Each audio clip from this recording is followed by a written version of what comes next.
근데 말씀하신 NaCl 되게 신기하게 나트륨이랑 염소랑 붙이면은 네. 소금이 되어버리네. NaCl이 소금이 소금이 되어버리네.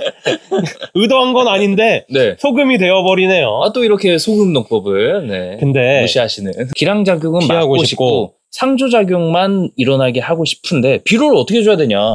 안녕하세요. 농사 대신 알려준 남자들 농대남들입니다. 네, 반갑습니다. 드디어 조금 시원해졌어요. 갑자기 진짜 어이없게 비가 와가지고 네. 근데 이게 완전 좀 좋아하면 안 될 것 같은 게 혹시나 우린 또 이제 맞아요. 농가분들이 보는 채널이니까 네. 혹시나 이것 때문에 좀 피해를 입으신 분들도 있으실 수 있을 것 같아서 그렇죠. 좋아하는 건 좀 자제합시다. 시원해진 건 사실입니다. 그리고 이제 이게 계속 날씨가 왔다 갔다 하는 거를 저희가 마냥 좋아할 수는 없을 것 같아요. 맞아요. 네, 이게 원래 날씨가 조금 일정하게 가줘야 농가분들이 농 작업을 또 일정하게 하실 수 있는데 농 작업 자체가 이렇게 왔다 갔다 하면 할수록 더 어려워지고 작물들도 잘 안 크기 마련이잖아요. 근데 사실 이런 부분 때문에 저희가 그래서 영상에서 계속 농법으로 관비 재배를 좀 권장을 했었던 부분이 있죠. 네. 그러니까 이제 기후 변화라든가 그런 걸 생각을 하시면 좀 이제 선진 농법으로 좀 빨리 더 적용이 되면은 좋을 것 같습니다. 맞습니다. 사실 이제 막 토경 시비하고 그러면은 한 번에 몰아줘가지고 비 오고 나면 뭐 용탈되는 것도 있지만 또 더 안 좋은 게 막 너무 또 무성하게 막 자라고 웃자라고 해서 막 우리 또 억제제도 달았었잖아요. 그럼요. 이 패턴이 좀 계속 반복적으로 가는 것 같아요. 그래서 딱 적당한 크기로만 꾸준하게 잘 크게 하려면은 소량 분시하셔야 되니까 관비 재배를 좀 더 적극적으로 좀 권장하고 싶어요, 저는. 네. 저희가 뭐 좋아하면 안 된다고 했는데 저희 기분은 좋은가 봐요. 저번 주 영상 보신 분은 다 아시겠지만 저희가 인상을 많이 쓰고 있어요. 네네네네네. 그래서 저는 사실 저희가 아직 올리긴 전이지만 욕을 많이 먹지 않을까라는 생각을 조금 했거든요. 근데 이제 저희가 이렇게 그래도 얼굴을 피고 지금 웃고 있잖아요, 그죠? 네. 그나마 좀 시원해져가지고 싱글벙글 웃어보세요. 네, 좀 시원해서 좀 파이팅해가지고 찍어보시죠. 네, 웃으면서 저희 한번 이번 주엔 또 찍어보시는 거 알겠습니다. 하시죠. 네, 이번 시간에 다룰 주제는요, 기량작용하고 상조작용입니다. 이 부분도 농가분들이 좀 간혹가다 여쭤보십니다. 그러니까 예를 들어 비료 프로그램을 같은 걸 만들어 드리면 이거는 기량작용이 있지 않아요? 맞아요. 상조작용이 있게 조금 더 바꿔야 되지 않아요? 라고 그렇게 좀 말씀을 하셔가지고 약간 좀 오해로 알고 계신 부분도 있을 것 같아서 맞습니다. 저희가 좀 이거는 되짚어보자. 이론적인 얘기를 한번 해보자. 맞습니다. 라고 마련했죠. 네, 가장 기량작용, 상조작용 하면서 유명해진 게 제 생각에는 아마 칼슘 붕소가 아닐까.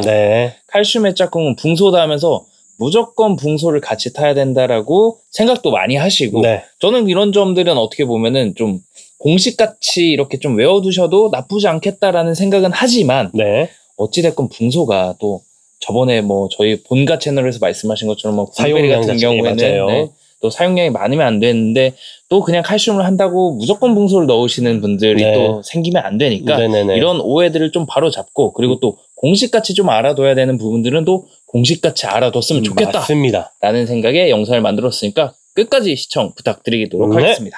구독 부탁드립니다. 네, 첫 번째로 알아봐야 될 거는 아무래도 기량작용하고 상조작용이 뭔지부터 저희가 좀 알아보면 될 것 같아요. 일단 되게 간단한데 이 부분에서 오해를 하는 포인트를 좀 말씀을 드려야 되는 게 보통 이제 기량작용은 싸우는 거고 상조작용은 서로 돕는 거잖아요. 그죠? 그러니까 기량작용은 뭔가 같이 있으면은 서로 방해를 하는 거고 맞습니다. 상조작용은 같이 있으면 서로 도와가지고 조금 더 좋아지는 건데 이 부분을 이제 흡수율로만 생각하시는 게 저는 좀 오해인 것 같아요. 예를 들어서 그냥 예를 들게요. 예를 들어가지고 무슨 뭐 칼륨이랑 마그네슘 정도를 보도록 하겠습니다.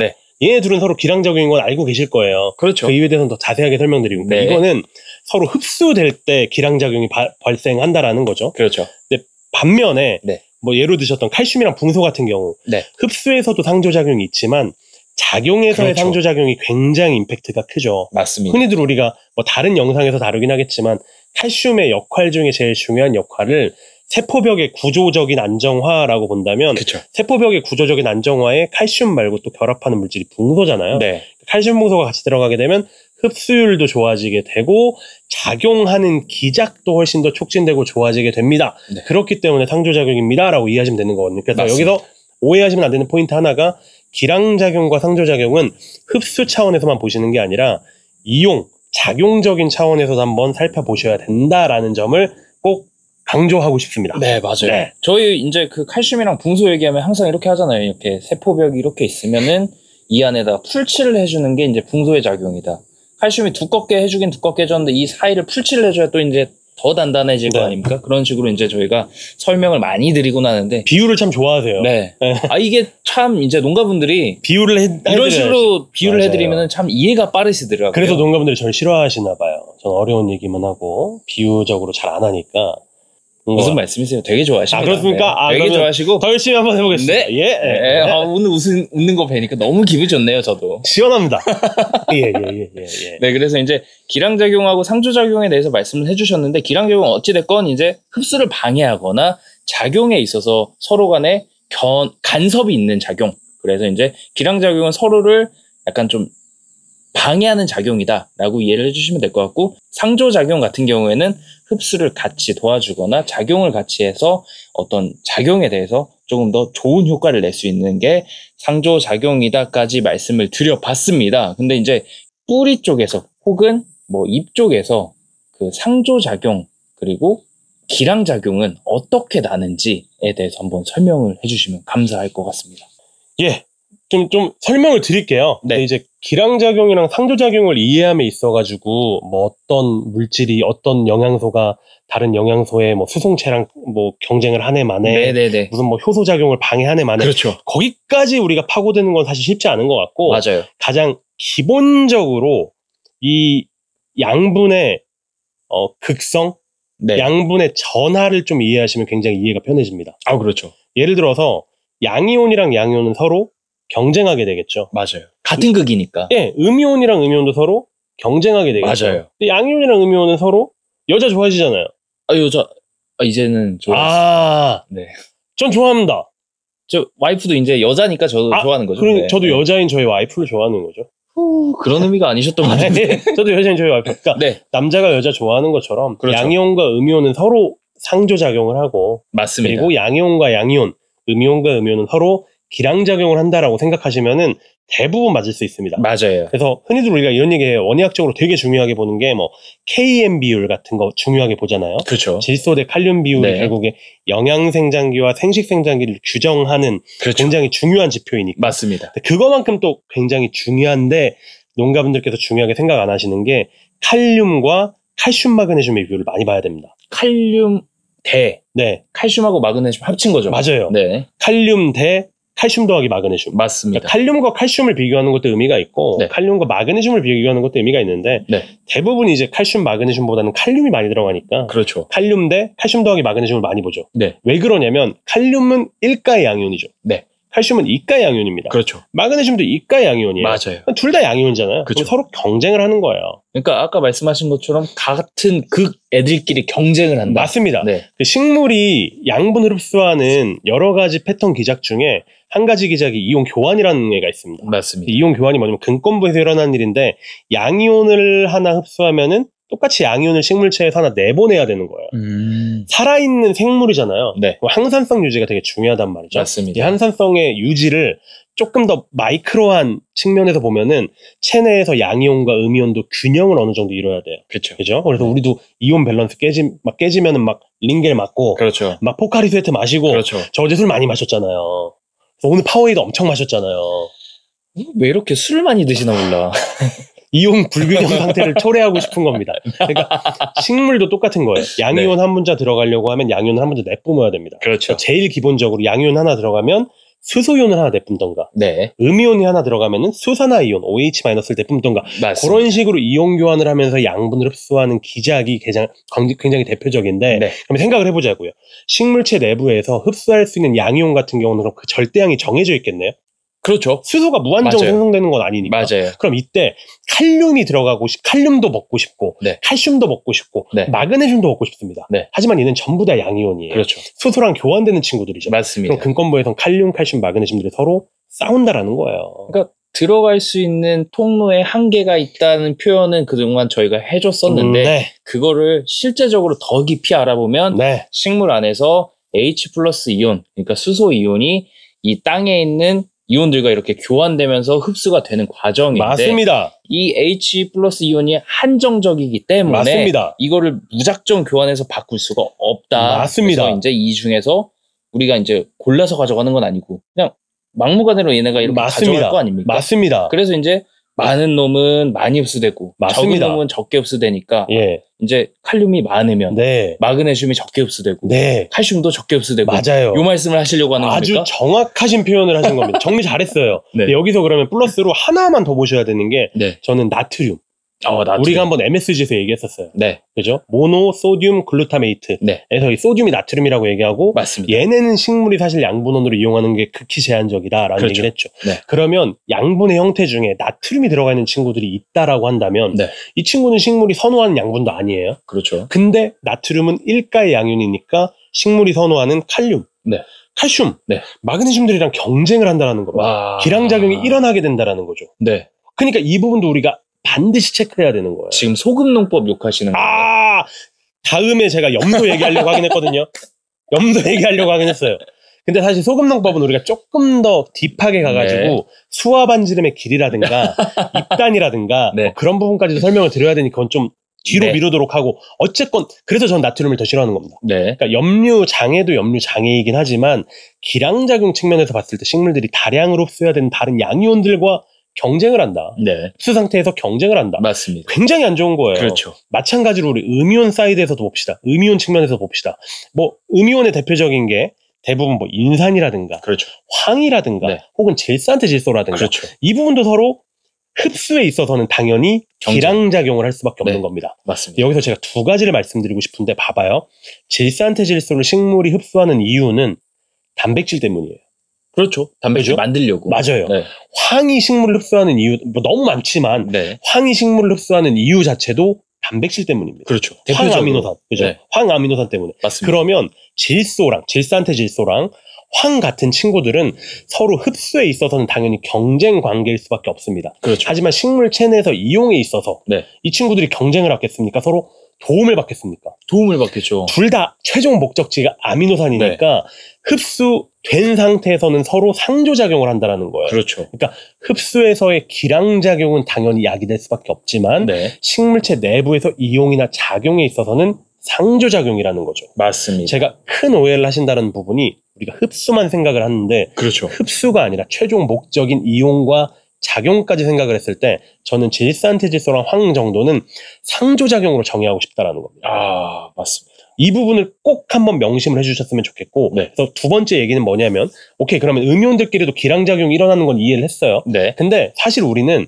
음이온의 기량작용보다는 양이온의 기량작용을 조금 더 집중해서 보긴 봐야 됩니다.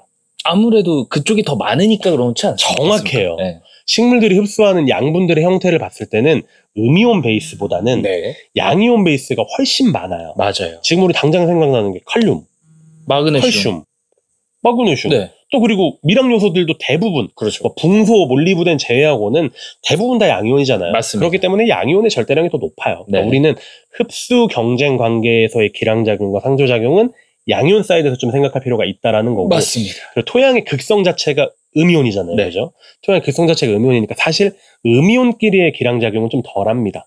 토양 쪽에 잘 고정이 안 되니까. 네. 양이온 입장에서는 일단 토양이 고정도 쉽게 돼요. 일단 둘이 붙어버리니까 네. 흡수도 잘 안 되죠. 고정도 쉽게 됐는데 네. 서로 지들끼리 경쟁도 해요.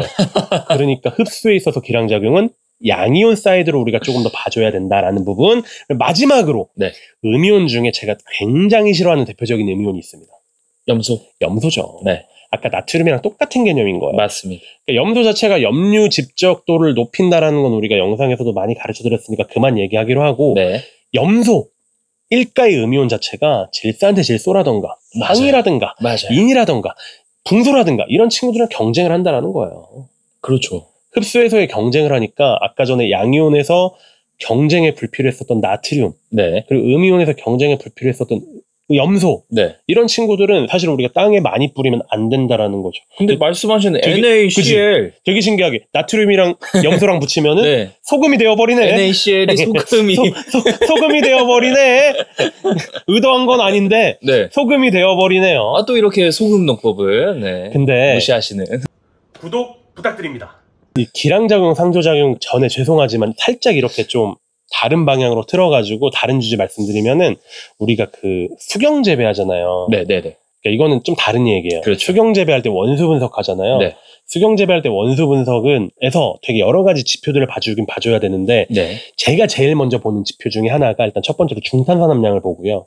중탄산 함량. 예. 네. 뭐 경수냐 아니냐를 그렇죠. 보려고 해야 네. 되니까. 두 번째로 저는 나트륨이랑 염소 함량을 되게 열심히 봅니다. 아, 처방전을 만들어 예. 주실 때 중탄산 보고 예. 그다음에 나트륨하고 예. 염소 함량을 보시는 거예요. 예. 그만큼 중요하기 때문에. 맞아요. 네. 그러니까 이게 근권부의 토경에서도 똑같은 거예요. 그리고 심지어 순환재배 있죠? 네. 순환재배는 아예 그냥 딱 명시해줘요.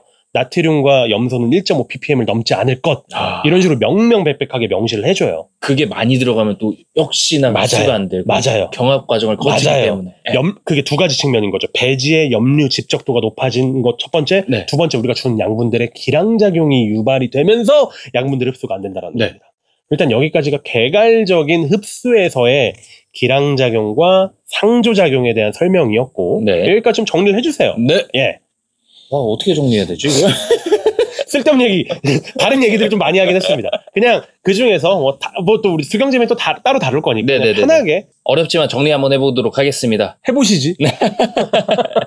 기량작용하고 상조작용은요, 총 두 개로 일단 분류를 해서 보시면 되는데요. 첫 번째로 이제 흡수적인 측면입니다. 흡수적인 측면에서 양이온과 양이온, 그러니까 쉽게 말하면 남자와 남자는 서로 다툽니다. 아우, 네. 다투게 돼요. 다투게 돼서 네. 같이 흡수가 잘 안 되고요. 네. 양이온과 음이온은 서로 이제 남녀 관계라고 봐주시면 돼요. 여자가 좋아요. 이렇게 끌어안고 맞아요. 같이 흡수되는. 아우, 끌어안기 싫어. 상상도 하기 싫어요. 네, 맞아요. 그러니까 네. 이제 떨어져서 이제 네. 경쟁하는 거죠. 저희끼리는 네. 날 올려줘 막 이러면서 받지도 마. 네, 이렇게 되는 거고. 네. 양이온과 음이온이 같이 있으면은 같이 이렇게 끌어안고 같이 올라간다. 그래서 맞습니다. 이제 이런 작용들이 상조작용과 기량작용의 대표적인 예라고 볼 수 있는데 이것뿐만 있는 게 아니다라고 말씀해 주셨어요. 흡수 부분에서 봐야 되는 건 결국에 이온의 극성이네요. 그죠? 그렇죠. 양이온이냐 음이온이냐. 그 부분을 구분을 해야 된다라고 네. 말씀을 해주시는 거고. 네. 그리고 이제 두 번째로 말씀해 주신 게 일반적으로는 우리는 이제 흡수적인 부분만 생각을 하는데 작용적인 부분도 생각을 해야 된다. 맞습니다. 만약에 이제 저희처럼 농가분들한테 좋은 정보를 주고 싶다고 이렇게 뭉친 두 사람은 상조작용을 하겠죠. 상조작용이. 네, 그래서 이제 농가분들한테 네. 더 좋은 정보를 주려고 이제 노력을 하지만 맞습니다. 저희가 이렇게 뭉친 게 아니라 네. 뭐 혹시라도 여기에 이제 장사꾼이 섞여 있다. 그렇죠. 그러면은 이제 내 제품을 팔기 위해서 이제 막 열심히 노력하겠습니다. 여기서 내가 나도 모르게 네. 너 몰래 네. 내 제품을 하나 출시한 다음에 그거를 끼워서 설명한다. 네, 자꾸 그 얘기를 하고. 그럼 이거는 기량작용이죠. 그렇죠. 요거는 이제 기량작용이 되는 거죠. 우리는 농민만 보고 가니까 상조작용인 거죠. 맞습니다. 그죠? 예. 정말 이거 비유 괜찮았죠? 괜찮았어요. 구독 좀 해주세요.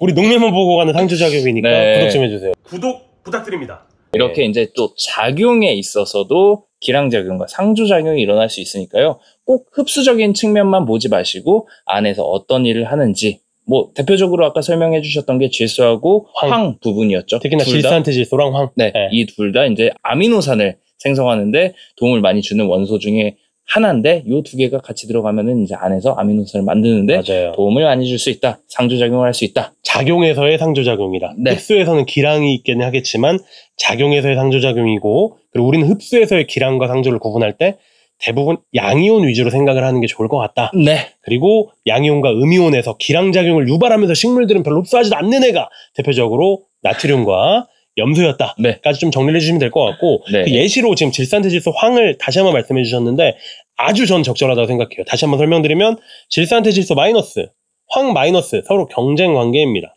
네. 기량작용이죠. 하지만 네. 체내에 들어가게 되면 아미노산 만들고 아미노산 만드는 상조작용을 하게 된다라는 거고 그 대표적인 예가 또 마그네슘과 철이 있어요. 그렇죠. 마그네슘도 양이온이에요. 네. 이가의 양이온이고 철은 이가 혹은 삼가의 양이온이겠죠. 네. 당연히 기량작용이 일어날 수밖에 없어요. 맞아요. 흡수될 때는. 네. 근데 흡수되고 나서의 작용을 보자고요. 네. 여러 가지 역할을 하긴 합니다만 저는 여기서 이제 그 엽록소 부분을 보고 싶습니다. 그렇죠. 엽록체 부분을 보고 네. 싶습니다. 네.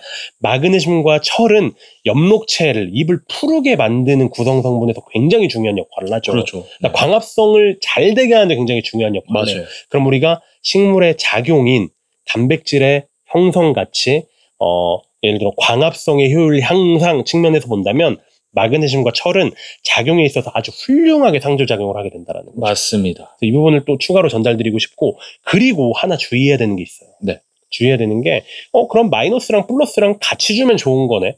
흡수에 있어서.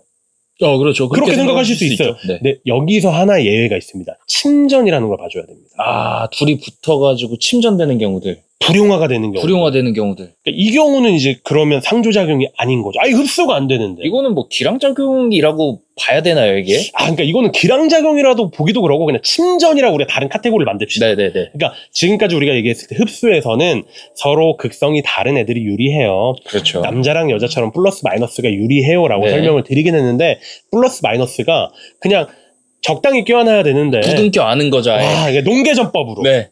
막 진짜 안 빠져요. 네. 이런 친구들이 인산철이라든가, 그렇죠. 혹은 뭐 인산칼슘이라든가, 그렇죠. 혹은 황산칼슘이라든가. 네. 지금 여기서 앞에서 얘기했던 인산철, 인산칼슘, 황산칼슘, 여기 나오는 인산, 황산 이런 친구는 다 음이온입니다. 그렇죠. 그리고 철, 네. 칼슘 이런 친구는 다 양이온이에요. 맞아요. 그럼 이론상 같이 상조작용으로 흡수가 돼야 되는데 침전되어 버리고 불용화가 일어납니다. 정확하게 말하면 여기는 밭이니까 불용화죠, 불용화. 그렇죠. 불용화가 일어나기 때문에 이건 아예 그냥 흡수율이 급감하게 되죠. 그러니까 이거는 그렇죠. 상조작용이라고 보지 말고 침전에 유의해야 된다. 네. 라는 부분까지 좀 전달드리도록 하겠습니다. 그러면 저희가 이제 침전까지 이제 다 정리가 됐는데, 네. 그러면은 이제 농가분들이 제일 궁금한 게 사실 이걸 거예요. 그러면 기량작용은 막고 싶고 상조작용만 일어나게 하고 싶은데 비료를 어떻게 줘야 되냐? 야, 그러면은 네가 말한 것처럼 네가 말할 때 이제 네가가 나 얘기하는 거야. 농가 입장에서. 오케이. 농가 입장에서. 네. 네가 아까 말할 때 칼륨하고 마그네슘하고 칼슘이 이제 경쟁한다며? 그러면 이제 칼륨 줄 때는 칼슘하고 마그네슘을 안 줘야 되냐? 이렇게 또 접근하시는 분들이 있어요. 너무나 좋은 질문이시고요. 사실 이 부분에 있어가지고 저는 원칙적인 매뉴얼은 없다고 생각해요. 네. 제 생각은 그래요. 네. 그러니까 그러니까 질문의 요지는 뭐였냐면 칼슘과 칼슘은 경쟁을 하는데 그렇죠. 그럼 따로 줘야 되는 거 아니냐라는 거잖아요. 네. 근데 따로 줄 수가 없는 상황이 분명히 있습니다. 그렇죠. 당연히 있죠. 그러니까 칼륨 따로 주고 마그네슘 따로 줘서 칼륨 다 먹고 난 다음에 마그네슘 흡수하게 만들고 그게 불가능한 경우가 상당히 많습니다. 저는 지금 양액만 봐도 양액 재배만 봐도 이게 한 번에 다 뭉쳐가지고 넣어주잖아요. 그러니까, 마지막 순간에는. 그러니까 기량작용, 상조작용을 우리가 이론적으로 이해할 필요는 있고 그 부분에 있어가지고 흡수율 개선까지 고민하시는 건 오케이긴 한데 이 부분의 도달점은 전 뭐가 돼야 된다고 생각을 하는 거냐면 그렇기 때문에 비율이 중요하다고 생각을 하는 거예요. 그렇죠. 이게 그냥 그러니까 극단적으로 나 지금 칼륨 줄 거니까 칼슘 마그네슘 안 줄 거야 라고 하시면 안 되는 거예요. 맞아요. 예를 들어서 칼륨 대 칼슘 대 마그네슘의 비율이 2대 1대 1이어야 되는 시기가 있는 거고 2대 0 대 3이어야 되는 시기가 있는 거고 맞아요. 그렇게 시기별로 저희가 관비 재배하면서 작기에 맞는 프로그램의 운용의 중요성을 굉장히 강조했잖아요. 맞습니다. 똑같은 맥락입니다. 맞습니다. 그것까지도 사실 고려하고 비료 프로그램의 설계가 나가는 거예요. 그렇죠. 그러니까 그거대로 써주시면은 그 이후에 내가 기량이라든가 상조작용을 생각하시는 게 크게 의미가 없습니다. 맞습니다. 지금 정확한 예를 들어주셨던 게 수경 재배하시는 분들 있잖아요. 양액 재배하시는 분들 넣는 게 결국에 질산칼슘 음이온 양이온이에요. 질산칼륨 음이온 양이온이에요. 같이 쓰면 그럼 음이온은 음이온끼리 경쟁하고 양이온 양이온끼리 경쟁하는데 이 안에서 최대한 지금 시기에 먹어야 되는 양분들의 신경을 쓰고 덜 먹어도 되는 친구들은 조금 더 기량작용이 돼도 돼. 더 먹어야 되는 친구들은 상조작용을 조금 더 유발해야 돼 라는 것까지 신경을 써서 설계한 프로그램을 작기 베이스로 좀 운영을 하시면은 기량작용, 상조작용 그냥 머릿속으로만 이해하시고 추가적으로 더 작업하실 것까지는 필요가 없다. 오히려 추가적으로 작업하실 거면 이런 것까지도 고민을 하실 거면은 딱 하나만 하시면 돼요. 염소랑 나트륨을 쓰지 마세요. 구독 부탁드려요. 지금 우리가 예로 들고 있는 칼륨, 칼슘, 마그네슘은 식물들이 먹어야 되는 친구니까 이 친구들을 비율에 맞게 준다라는 건 당연한 이야기고 나트륨, 염소는 안 먹는 친구들인데 왜 굳이 기량작용을 유발하려고 밭에 뿌리고 배지해 주냐고요. 그렇죠. 그럴 필요가 없다는 딱 두 가지. 맞아요. 비율 신경 쓰셔가지고 죄송합니다. 두 가지. 진짜 오해입니다. 저 지금 기분 좋아요. 오해입니다. 두 가지예요. 딱 기량작용 신경 쓰셔가지고 비율을 조정하시는 것보다는 작물이 필요로 하는 작기에 필요로 한 양이 들어가는 비율을 신경 쓰는 게 맞다. 그렇죠. 프로그램 운영하셔라. 맞습니다. 두 번째, 나트륨 염소 쓰지 마셔라. 맞아요. 요렇게까지 딱 전 정리드리도록 하겠습니다. 저도 이제 항상 말씀드리는 게 그런 적이 많아요. 막 농가분들이 나 기량작용은 원치 않아. 그래서 이제 뭐 이거 따로 주면 어때? 라고 말씀을 하시는 분들이 있는데 저도 이제 말씀을 드리죠. 아, 그렇게 주시면 당연히 좋다. 근데 대표님 몸이 너무 힘드실걸요? 어떻게 매일매일 그거를 다 주고 계시겠습니까? 라고 말씀도 드리고, 실질적으로 이걸 다 분리해서 주려면 이제 좀 단비로 주셔야 되는데, 맞아요. 단비로 주는 것 자체도 굉장히 어렵거든요. 맞아요. 노지제매선이요. 그래서 이제 저희가 항상 말씀드리는 거는 이걸 한 번에 주셔서 잃는 것보다 네. 얻는 게 더 많으시다. 맞습니다. 그래서 이제 이 비율만 조금 저희가 가이드해드린 대로 잘 지켜서 주시면은 기량작용 때문에 이게 잘못될 일이 별로 없으시니 맞습니다. 이런 좀 프로그램이나 복합비료 같은 거 있잖아요. 맞아요. 그런 것들은 아무래도 이런 것까지 고려를 해서 만들어진 제품들이기 때문에 그런 제품들을 좀 사용하시는 게 좋다라고 말씀을 드리면서 대표님 혼자 계속 이렇게 칼슘이 좋다고 이렇게 쓰시면은 칼륨이 부족해질 수 있습니다. 맞습니다. 이 말까지 좀 첨부를 해드리고 있는 실정입니다. 결국 비율인 것 같아요, 그죠? 맞아요. 비율이 제일 중요한 거고 맞아요. 그 비율에 맞춰서 주면은 기량상조까지 신경 쓸 필요는 없을 것 같아요. 맞아요. 근데 이런 부분을 항상 궁금해하시니까 맞아요. 저희가 이렇게 좀 건드려드리는 게 어떨까라는 생각을 했고 그래서 저희가 그래도 이렇게 말씀을 드렸지만 그래도 나는 조금 더 신경 쓰고 싶어. 조금 더 나는 기량작용이 안 일어났으면 좋겠어. 내 돈인데 이거 다 바닥으로 빠지는 거 너무 싫어하는 분들을 위해서 해결 방안 뭐 한 3가지 정도? 그 정도만 한번 말씀해 주시면 감사할 것 같습니다. 일단 첫 번째로 제일 중요한 게 그러면 기량작용이 안 일어난 흡수 기작을 찾으면 돼요. 어떤 게 있을까요? 연면시비요. 아, 토양하고 분리돼 있으니까? 그러네요. 연면시비 하시면 돼요. 근데 여기서 주의점. 우리 저번 영상에서도 말씀을 드렸다시피 연면시비의 흡수율은 실험실과 노지가 분명히 다르다고 말씀을 드렸고 식물은 90%, 80-90% 정도의 양분은 다 근검부로 흡수하고 그렇죠. 10-20%의 양분 정도만 이제 연면시비로 흡수한다라고도 말씀을 드렸죠. 자료와 함께. 그 부분을 좀 생각하셔야 됩니까? 그러니까 맞습니다. 기량작용이 무서우니까 난 연면시비를 다 줘야지라고 하는 건 잘못된 거예요. 그렇죠. 근데 굳이 그걸 피하고 싶으시면 이것도 균형 있게 토양에 살포하는 양과 그 연면시비를 하는 양 정도를 좀 비율 있게 균형 있게 좀 가주시면은 뭐 아무래도 기량작용을 조금 더 막을 수 있겠죠. 그리고 두 번째는 곧바로 이어가지고 토양에 뿌리는 양 있잖아요. 그 양. 그 양 자체를 계속 저희가 말씀드린 대로 가이드 받은 비율대로 해야 되는 거예요. 아, 그쵸. 지금 나 밭에 막 칼슘 결핍이 많이 일어나 해서 막 칼슘 때려부으면 안 된다. 안 되는 거예요. 안 되는 거예요. 필요로 하는 양만큼만 줘야 되고 그렇게 때려붓게 되면 남아있는 잔존 칼슘들은 나중에 우리가 필요하다고 주는 칼륨들과 기량작용이 일어날 거 아니에요. 그렇죠.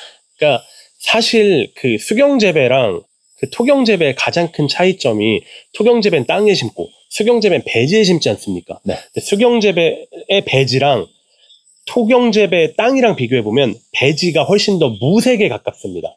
무색에 가깝다는 그러니까 CEC가 0에 가깝습니다. 안에 뭐 별로 없다. 저도 한번 비율을 한번 써봤습니다.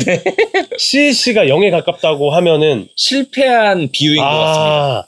조졌네요. 그러니까 저는 그냥 계속 어려운 말 쓰겠습니다.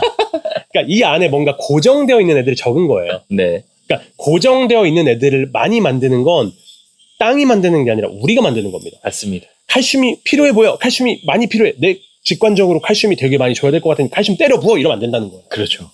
비율대로. 그리고 더 부족한 양 즉시 공급해야 되는 아까도 말씀드렸던 연면시비로. 맞습니다. 그리고 이제 마지막. 여기까지 이해되셨죠? 마지막은 되게 간단합니다. 관비하세요. 관비. 왜냐하면 생각을 해보세요. 칼슘을 예를 들어 100kg을 줘야 돼요. 한 달 동안.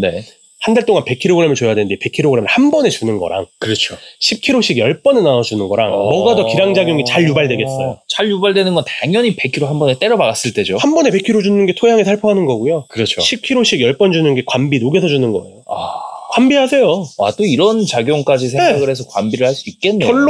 결론적으로 그러니까 연면시비 충실하게 하시고 과하지 않게 돈 아껴야 되니까 가성비 생각해서 충실하게 하시고 한 번에 비로 때려붙지 마시면서 소량 분시하시는 관비로 돌리시고 주는 양 자체는 가이드된 비율대로 하셔라. 이 3가지가 기량작용을 막을 수 있는 저의 결론입니다. 이거 뭐 정리할 필요도 없이 한 번에 또 다 정리를 해주셨습니다. 그래도 정리해줘요. 아니요, 이걸 똑같이 말하는 하라고. 하라고. 알겠습니다.